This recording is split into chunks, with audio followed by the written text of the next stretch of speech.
So this is me having a bit of fun with black watercolour paper and just mark making. I haven't actually ever used black watercolour paper before, and so I thought it would be a great time to have a bit of an experiment with some of the Kuretake watercolours that I have. I haven't swatched them yet. I actually just grabbed a few colours that I liked and began putting marks on the paper, as you can see. What I did do was I took some of the colours that I liked and put them onto a tin and just blue tacked them on for the purposes of me using the watercolours. And then after I'd done the first layer, I decided to put in a few extra colours, as you can see here. I'd obviously let it dry, and yeah, so it was a bit of fun. It's obviously doing it a little bit backwards because generally you'd swatch the colours to see what they look like, but honestly I like just playing, and I think, you know, I'm working and I don't always have a lot of energy and time, and so having a bit of play with the art materials is also a valuable time with your art supplies. And while this is, you know, just a bit of an experiment, I think sometimes we can overthink things. So what I decided to do the second time round was to put some extra details on, as you can see, and yeah, it was a bit of fun. So I'll let this continue on as I continue to add details, and you'll see later that I actually do swatch the colours after this is at least finished to where I was happy with it.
So after I'd done all of the paintings that I was happy with, I decided to have a bit of fun with some of the pens and markers that I have.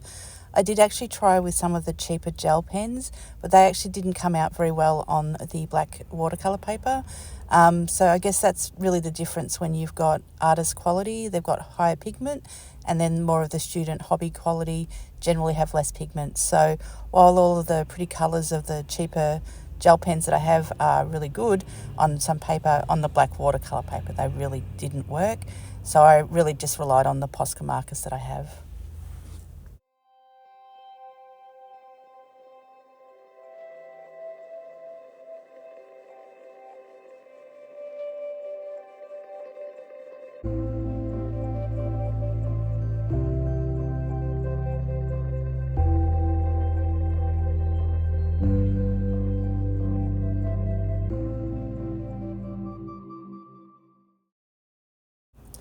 And so finally, after I finished that piece, I decided maybe I should swatch all of the colours.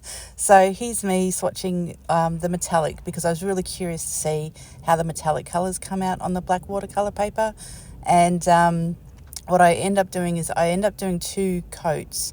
But while I was doing the Kuretake, I then decided to also have a swatch of the Derwent metallic colours that I have. And so you'll see that underneath. So I was actually really surprised how they both came out really good. But you can tell a little bit of the difference with the Kuretake, because it's sort of a watercolour. It does have more transparency to it. And then the Derwent, I think they're intense metallics. They obviously are a bit more opaque.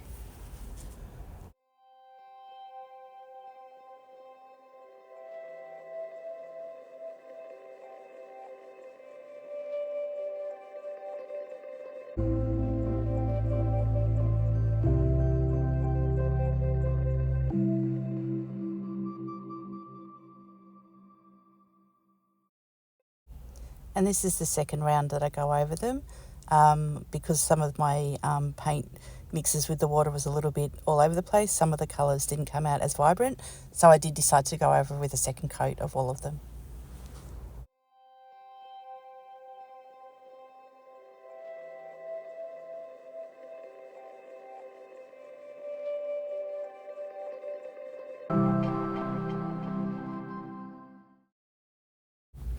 And then finally, after I'd swatched them, I decided I'd actually draw more of a picture, mainly again using all of the colours that I've already used. But I also actually wanted to experiment with the masking fluid pen on the black watercolour paper. I'd never used it on it, and I'd actually never used that pen before. After I've painted it, I do regret all the little markings that I made, because it took forever to get off.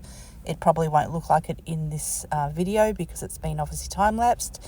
But yeah, it was a very fun. So it did go over a few days when it was waiting. That sunlight will disappear very shortly and you'll be able to see.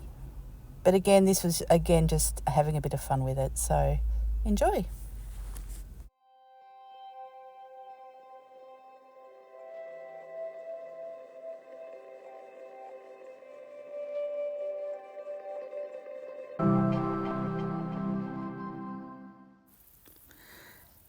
And so I've actually pasted the pictures into my sketchbook, and here's what they're looking like now. Thanks for watching, everyone.